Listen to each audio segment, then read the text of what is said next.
Hi everyone, welcome to our channel Matix. On today's tutorial, I will guide you how to delete my activity on Google. For that, you just need to open the Google account, and on the top right, you will see the profile of this Google, and then you need to tap on search history. You will be appeared on this page where you can see your search history here, and you need to tap on delete, and you can delete off today or custom range or all time, or you can auto delete of 18 months. And so you need to tap on delete all time, and now you can select the all item here, your image search, Google sound, video search, and tap on next on the bottom of the screen. You can see, so you need to confirm you'd like to delete the following activity on this page.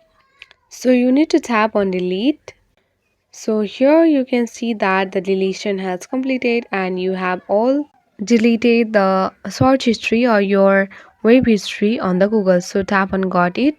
And so this is it guys. If you find this video useful, then hit the like button. Thank you.